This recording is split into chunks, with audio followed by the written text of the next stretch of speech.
Pakistani team के साबिक fast bowler Mohammad Asif से पाकिस्तानी टीम के बारे में पूछा गया कि आजकल जो पाकिस्तानी टीम के हालात चल रहे हैं इसके पीछे रीज़न क्या है। अगर आप पाकिस्तानी टीम के कोच बनते हैं तो आप ऐसा क्या करेंगे कि पाकिस्तान की टीम नंबर 1 पर आ जाए। उनसे ये पूछा गया कि शाहीन शाह अफरीदी और बाबर आजम के बारे में आपका क्या ख्याल है, तो इन चीज़ों के बारे में उनके क्या जवाब थे, उनकी बात करते हैं। मोहम्मद आसिफ से सबसे पहले पूछा गया कि आपका पाकिस्तान की टीम के बारे में क्या ख्याल है, आपको क्या लगता है कि पाकिस्तान की टीम इतना नीचे क्यों चल रही है। तो उन्होंने 2-3 बेसिक सी बातें की।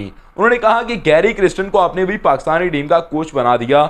मैं पास्ट के बारे में बात नहीं करता, मैं आपके फ्यूचर के बारे में बात करता हूं कि अगर गैरी क्रिस्टन को आपने अपने हिसाब से टीम को चलाने दिया तो ये आपकी टीम को दुनिया की नंबर 1 टीम बना देंगे। अगर आपने उसी तरह से टीम को चलाया जैसे आप पास के अंदर चलाते रहे हैं तो फिर आपके यही हालात रहने वाले हैं। अब 2026 के टी20 वर्ल्ड कप के अंदर भी फिर से यूएसए से हार जाएंगे। आपको पता है कि इंडियन टीम के खिलाफ पाकिस्तान से 119 रन चेज नहीं हुए थे। उन्होंने कहा 2026 के अंदर भी अब इंडिया के खिलाफ 119 रन चेज नहीं कर पाएंगे, अब फिर से मैचेस को हार जाएंगे अगर गैरी क्रिस्टन ने अपने मुताबिक टीम को नहीं चलाया। दूसरी बात उन्होंने पाकिस्तान के स्पिनर्स के बारे में की। उन्होंने कहा कि पाकिस्तानी टीम एक दुनिया की वाहिद ऐसी टीम है जिसके अंदर हम किसी स्पिनर्स को रखना ही नहीं चाहते।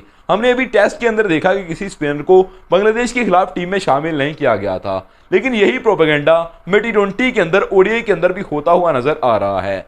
आप इस चीज को नोटिस कीजिए कि जितने भी स्पिनर पाकिस्तानी टीम के पास थे, ख्वाह मोहम्मद नवाज हो या फिर उसामा मीर हो या फिर उससे पहले जो स्पिनर्स हमारे पास काम कर रहे थे जिनके अंदर उस्मान कादर जैसे स्पिनर भी थे, उन तमाम स्पिनर्स को टीम से आउट किया गया। एक स्पिनर को पाकिस्तान की टीम के अंदर रखा गया और वो शादाब खान था, लेकिन शादाब खान से भी हम बॉलिंग करवाना नहीं चाह रहे थे। उसको एज अ बैटर टीम के अंदर लाया गया था, मिडिल आर्डर के अंदर उससे बैटिंग के तौर पर काम लिया जा रहा था। और यही बात करते हुए मोहम्मद आसिफ नजर आए कि ऐसा पूरी दुनिया के अंदर कभी नहीं होता कि एक बॉलर आपके पास सिर्फ और सिर्फ वाहिद स्पिनर हो, उसको भी आप एज अ बैट्समैन यूज करने लगो, उसको यूटिलाइज बैटिंग के अंदर करने की कोशिश करो और ये शो करो कि स्पिन के अंदर इसकी अब जरूरत नहीं रही या स्पिन बॉलिंग कर नहीं सकता, फिर इसका मतलब कि आपका बुरा हाल है।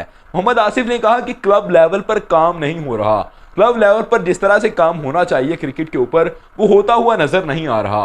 उन्होंने कहा कि वो शेखुपुरा से खेलते थे पाकिस्तान के अंदर, जब वो क्लब लेवल पर खेल रहे थे 145 बॉलिंग करते थे, 145 की स्पीड थी उनकी, लेकिन फिर भी वो पानी पिलाते थे टीम के अंदर। इसका साफ तौर पर यह मतलब है कि उस वक्त क्लब लेवल पर बहुत टैलेंट था, लेकिन अब वो चीजें क्लब लेवल पर बिल्कुल भी नहीं रही। इसका मतलब कि क्लब लेवल पर काम होने की बहुत जरूरत है।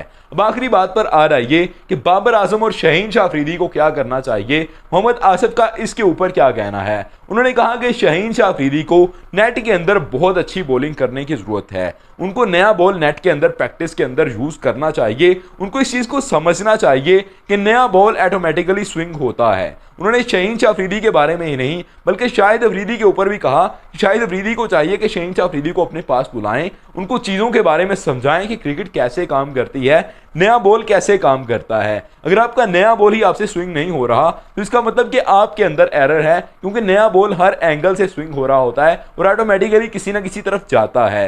लेकिन शाहीन शाह अफरीदी अगर स्विंग नहीं कर पा रहे तो इसका मतलब कि एरर इनकी बॉलिंग के अंदर आ चुका है। इनको चाहिए कि अपने आप को दुरुस्त करें और पाकिस्तानी टीम को ट्रैक पर लेकर आएं, ये पाकिस्तान के लिए बहुत इंपॉर्टेंट है। फिर बाबर आजम के बारे में बात हुई तो बाबर आजम पर उन्होंने डायरेक्टली बात नहीं की। उन्होंने कहा कि जब मुझसे बॉलिंग नहीं होती थी, मैं परफॉर्म नहीं कर पाता था, तो मैं अपनी बेसिक्स पर चला जाता था। अब इस चीज़ को थोड़ा सा समझिएगा, बाबर आजम के लिए ये चीज़ करना बिल्कुल आसान नहीं होगी और ये पाकिस्तान की टीम के लिए भी एक बहुत मुश्किल चीज़ रहने वाली है। लेकिन मेरे ख्याल से ये काफ़ी इंपॉर्टेंट भी है आज के टाइम पर, जिस हालात से पाकिस्तानी टीम गुजर रही है, जैसे हालात से बाबर आजम जैसा बड़ा प्लेयर गुजर रहा है। मोहम्मद आसिफ का कहना था कि असल के अंदर बाबर आजम को जब वो स्कोर नहीं कर पा रहे, जब वो रन्स नहीं कर पा रहे, या कोई भी बैटर पाकिस्तानी टीम का रन्स नहीं कर पा रहा, बॉलर अच्छी बॉलिंग नहीं कर पा रहा, उसको अपने बेसिक्स पर आ जाना चाहिए, यानी कि उसको क्लब लेवल के अंदर आकर खेलना चाहिए, उसको पाकिस्तान के अंदर आकर डोमेस्टिक क्रिकेट को तरजीह देनी चाहिए। यहाँ पर जब वो परफॉर्म करेगा तो उसको गलतियां समझ के अंदर आना शुरू हो जाएंगी, क्योंकि यहाँ पर भी बॉलर उतनी स्पीड के साथ बॉल कर रहे होते हैं, फिर आपको समझ आती है कि आप गलती एक्चुअली के अंदर कर कहाँ रहे थे। और इस बात के अंदर वाकई दम है कि अगर आप पाकिस्तान के अंदर आकर खेलते हो, आपको जरा इजी कंडीशंस मिलती हैं, आपके ऊपर मैच का प्रेशर नहीं होता, आपके ऊपर कोचेस की तरफ से बर्डन नहीं होता, आपको किसी चीज़ का जवाब नहीं देना होता, आप इजी होकर खेल रहे होते हो, रन्स करते हो, आपको उससे ज़रा डिसिप्लिन भी मिल जाता है, आपको ग्रोथ मिल जाती है उस चीज़ से।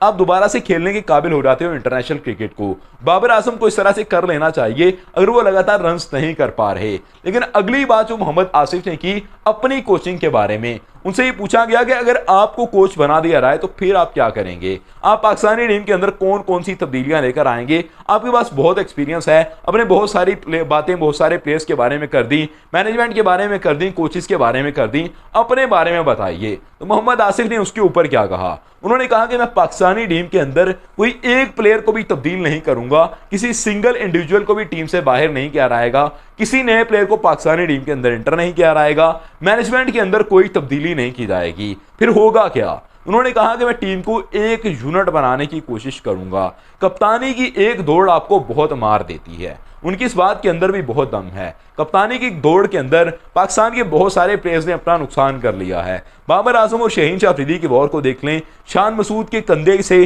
शहीन शाह अफरीदी का हाथ का उठ जाना, वो सारी चीजें हराने का बायस हैं। पाकिस्तान की टीम के अंदर यूनिटी नहीं आ रही, इसलिए जीत पाकिस्तान का मुकद्दर नहीं हो रही। अगर ये चीजें सेटअप हो जाती हैं तो टीम खुद ब खुद बन जाएगी। मोहम्मद आसिफ ने कहा कि अगर आप अच्छे प्लेयर बन जाते हो, आप एट सेल्फ बहुत अच्छे प्लेयर हो, तो कप्तान खुद चलकर आपके पास आएगा, आपसे मशवरा लेगा। अगर आप कप्तान को कुछ मशवरा देते हो तो आपकी बात को मानेगा, कभी भी उस चीज को टैकल करता हुआ नजर नहीं आएगा। अब इस चीज को सोच लीजिए कि इंडिया के अंदर अगर इस वक्त रोहित शर्मा इंडियन टीम के कैप्टन हैं, विराट कोहली आके उनसे कोई बात करते हैं, तो क्या वो उनकी बात नहीं मानते? उनको बात मानना पड़ती है, उस चीज को मानते हैं, क्योंकि उन्हें पता है उस वक्त कि विराट कोहली कितना बड़ा प्लेयर है, इसने दुनिया भर के अंदर क्रिकेट खेली है, दुनिया भर के बॉलर्स को पेला है। अगर वो कोई प्लान बताता है तो इसका मतलब कि वो कामयाब हो सकता है। खुरम शहजाद ने जब स्टीव स्मिथ को आउट किया था तो उस वक्त शान मसूद ने बताया था कि ये बाबर आजम का प्लान था। बाबर आजम ने पूरा ट्रैप बनाया था फील्डिंग का, उन्होंने बताया था किस तरह से फील्डिंग लगानी है, उन्होंने खुरम शहजाद को बताया था कि किस तरह से बॉलिंग करनी है। हर बंदा आपकी बात मान रहा होता है जब आप बड़े प्लेयर होते हो। इसी वजह से पाकिस्तानी टीम के अंदर भी इस दौड़ को खत्म हो जाना चाहिए और कप्तानी के ऊपर किसी को फोकस ना करके अपनी परफॉर्मेंस के ऊपर फोकस करना चाहिए। आपका मोहम्मद आसिफ की स्टेटमेंट्स के ऊपर क्या ख्याल है, कमेंट करके अपनी राय जरूर दीजिएगा। Subscribe the channel for more videos. Thank you, all the way to be with us.